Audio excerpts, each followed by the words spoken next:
Pour yourself some tea. I'm coming at you from self-quarantine in Seattle, Washington, and we're going to talk about the biggest game of Simon Says, also known as the 2020 presidential election.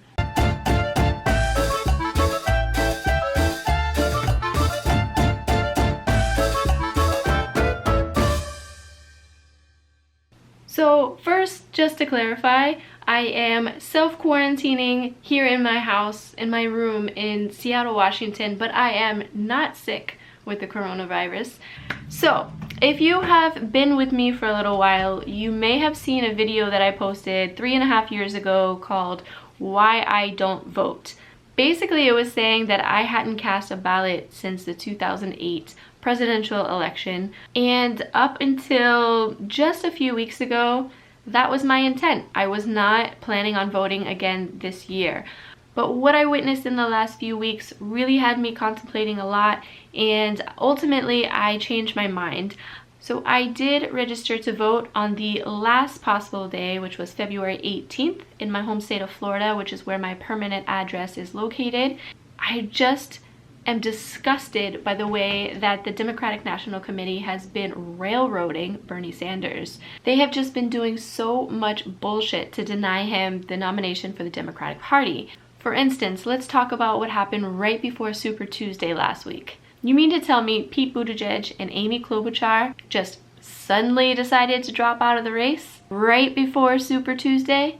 Now, if you're in a presidential election, my bet is that you are in it to win it, that you are going to go as long as you possibly can. My theory, and I have nothing to back this up, but this is just from what I have witnessed in the past, several years since I've been active in politics and what I've witnessed this year. The DNC told them to suspend their campaigns. My bet is that they were threatened. Somehow, either themselves or their families or someone they love or something they really care about was threatened, and they were told that they needed to exit right away. And they were told not only do they need to exit, but they need to now endorse Joe Biden. That is absolutely disgusting. So then what happened on Super Tuesday? So Monday night, Pete Buttigieg, Amy Klobuchar suspend their presidential campaigns all of a sudden. Both of them back Joe Biden.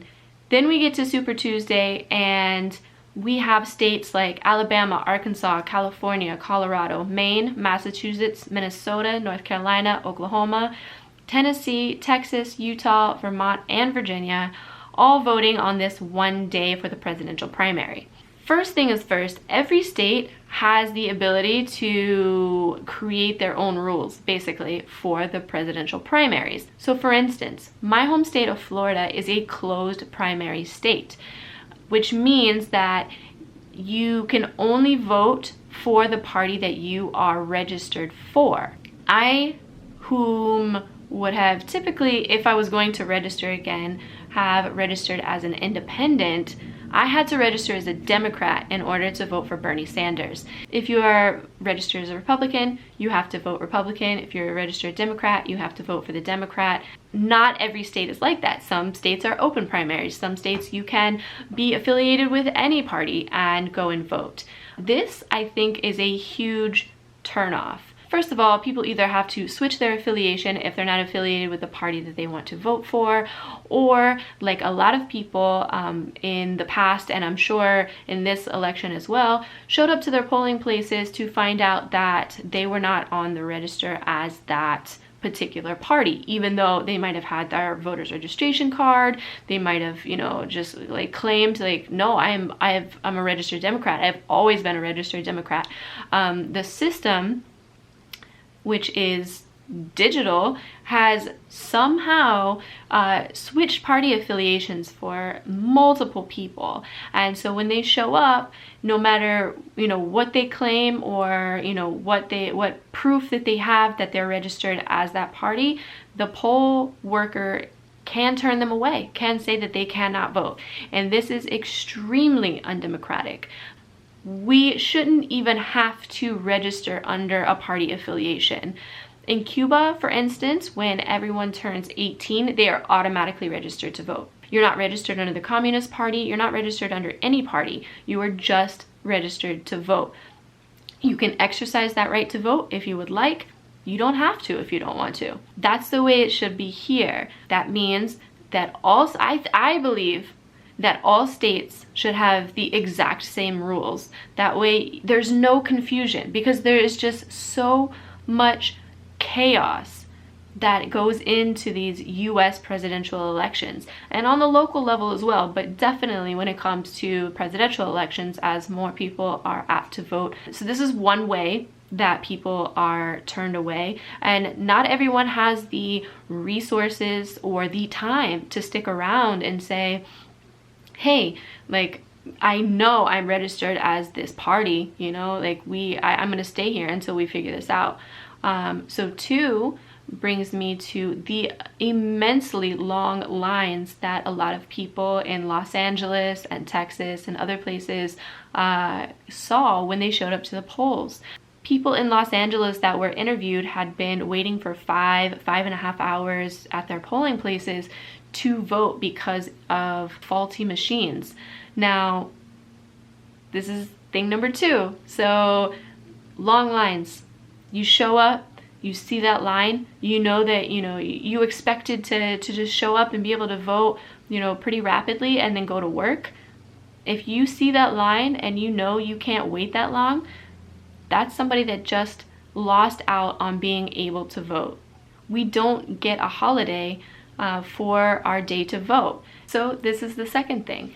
If you're a working class citizen and you show up to the polls and you see that long line, you're either one, automatically going to go, hey, I don't have time for this, I can't vote, and you go to work, your polling place may be closed by the time you get off work.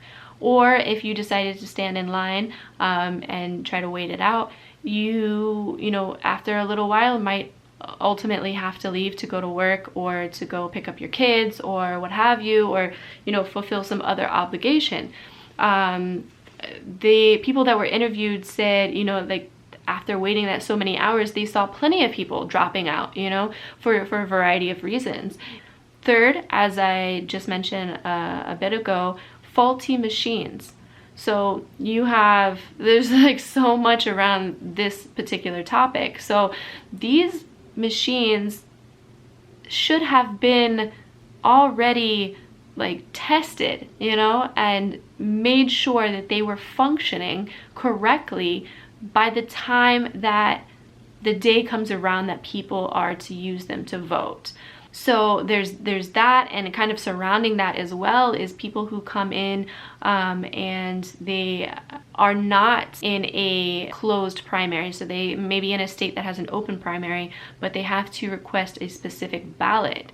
I believe it's called a preferred PP.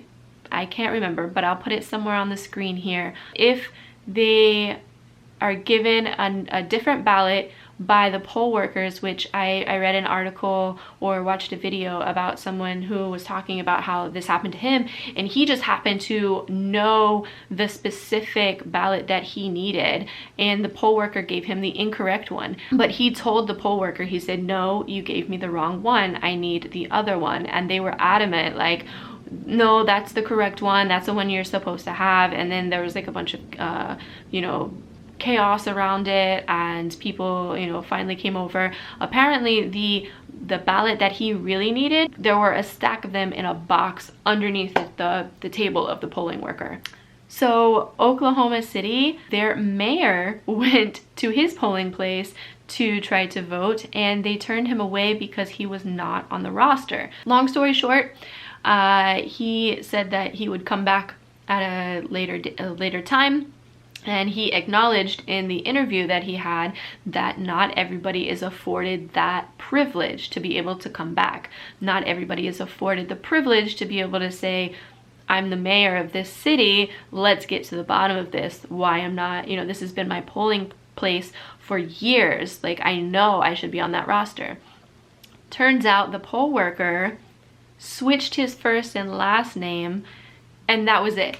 Like, how many people went up to their polling places and were told that they're not on the roster, were turned around and denied being able to vote. First of all, if you're a poll worker, you need to know exactly what to do. Like, I can only imagine that he wasn't the first one in line and the first one to go to this poll worker. Maybe there were, you know, switching shifts or something like that. Maybe he was the first one that they dealt with for that day. Who knows? But I would, you know, like, I would almost bet that they, you know, had dealt with previous people before. So I don't understand how they could, like, mix up his first and last name. That's another way that people are suppressed. Also, hundreds of polling places across the country have closed down. The majority of them are in minority neighborhoods. Now, they claim that they want to have everything centralized, but that affects people, especially if you know, have been going to the exact same place for years. You know, all of a sudden you show up to your polling place and it's closed, there's nobody there. I mean, one would argue that you should confirm that, you know, that is your correct polling place before you head there. But, you know, if you've been doing this for so long, why would you? So these are, like, I lost track of, like, how many different ways. Oh, what else is there? I'll show this meme. Yeah, I'll put it up on the screen. So, voter suppression, election tampering, 24/7 propaganda on network news, working 60-hour weeks to pay rent, 8-hour voting lines, polling places closing in minority neighborhoods. Why don't young people vote? So these are all extremely important, you know? There are so many different reasons why young people are not voting. You know, all of these things that I've just listed are you know, a bunch of them. But then you also have, like, if you, like, I don't understand, I just can't fathom the collective amnesia of people who have been voting for decades. Like, how do you every 4 years vote for someone and then watch as your life doesn't get any better? Like, if anything, a lot of people's lives have gotten worse. And then, you know, when this election campaign comes up again, then you're gung-ho for this person. Oh, this person is going to change everything. You know, this is the person that we should. And people are, like, literally angry at people who don't vote. But, like, look at all of these things. And then if you do happen to actually get to a place to cast your vote, what you're witnessing, you know, oh, I forgot to mention that Dallas, Texas found 44 thumb drives of votes that were not counted. So how many more of these thumb drives exist that will never be found, will never be counted? You know, like, if you just watch all of these things and then you're just watching as, like, all of these people, you know, I personally think their politics are absolute shit, but, like, you have all of these women and people of color to choose from, and then we end up still with 2 old white men. What? And the person that the DNC is rallying behind and who is having all of these other presidential candidates throw their support behind is a man who has been shown in multiple videos to make women extremely uncomfortable. He has a list of his past. You know, he was anti-LGBTQ, he was pro-segregation, like, literally every bad thing about US history in the last several decades, there is proof that Biden was for these things, you know, or against any type of progress. How in the actual fuck or why in the actual fuck is the DNC rallying around this person? The DNC, okay, let's make this clear. The DNC are chock full of establishment people. Those are people that are backed by corporations, backed by big oil, backed by big pharma, backed by, you know, all of these things that Bernie Sanders wants to eliminate. And I know it's been discussed immensely, but watching the Democratic Party kill itself, Like all of these young people, they're like, why don't young people vote? We need more young people to vote. And then young people show up and they're like, hey, like we really like this Bernie Sanders guy. Like we like what he's talking about, you know, like eliminating student loans and having free education and free healthcare and all of these things that are going to benefit us as working class poor people. And then the Democratic Party is like, yeah, but no. It's so rigged. And if you just pay even a little bit of attention, you can see it happening. Like you can witness history right now. And they did it in 2016, but I think it was a little bit more subtle because Bernie Sanders was running as an independent, so they didn't really have to like do that much.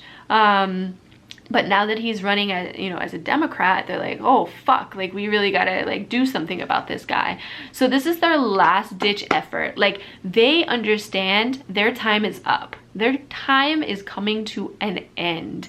That the more, younger people really resonate with all of these things that will actually, help them. You can call it socialism, which is what it is socialism, but I know people are so turned off by that word still. But they want to play this centrist role, and that is very, very dangerous because the Democratic Party is not supposed to be centrist. Nobody is supposed, like Republicans have no problem going far to the right, and Democrats shouldn't have a problem going far to the left either. They're like, oh, well, we need to like scoop up these, people in the middle. No, we don't need to scoop up those people in the middle. Fuck those people in the middle. Those people can't make a goddamn decision.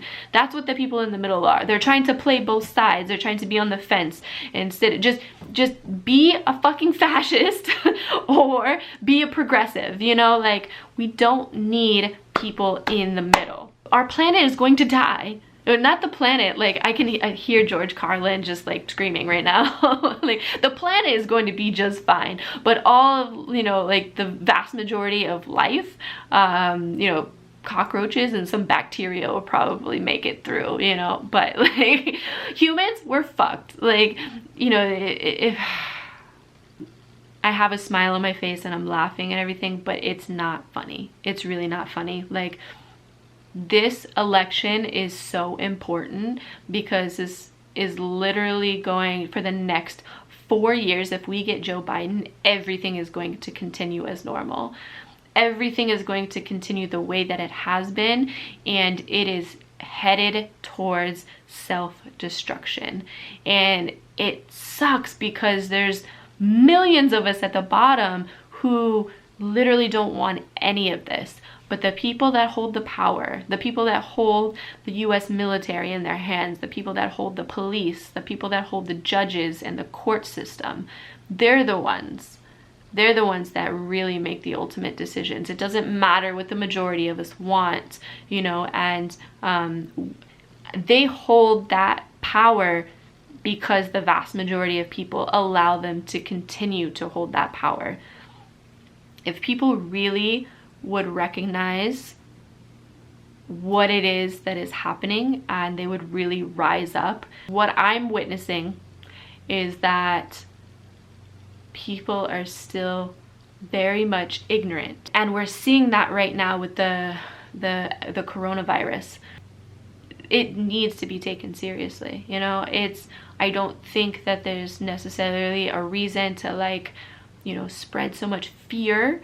I think people are going a bit psychotic, and people in the US are literally like injuring people or discriminating against their businesses, discriminating against them in general, beating them up because they don't even know the difference. The vast majority of people are not thinking critically. They're not thinking for themselves. They're not being rational. Basically, like I mentioned in the intro, this is a huge game of Simon Says when it comes to the 2020 presidential election. The Democratic Party is saying, Simon Says do this, and the presidential candidates are doing whatever they say. or they're telling the population, they say, Simon says, let's all collectively, you know, throw our support behind Joe Biden. And then that's what people are doing. And my particular story about jumping through hoops. So like I said, I registered on the very last day for the primary for the state of Florida. So I requested to have one sent to me, but they denied it because my address here in Seattle is not on file. So in order for me to have them send it directly to me, I had to request an affidavit and fill out that affidavit, send it back to them. Then they would approve it. Then they would send me the mail-in ballot, and then I'd have to send the mail-in ballot back in. Thankfully, I was able to go around that. I filled it out, I sent it back right away, and the post office denied me getting proof of delivery or any type of tracking on the election envelope. So if they lose it, my vote doesn't count. If it gets lost somewhere, there's no way of tracking where it went, my vote doesn't count.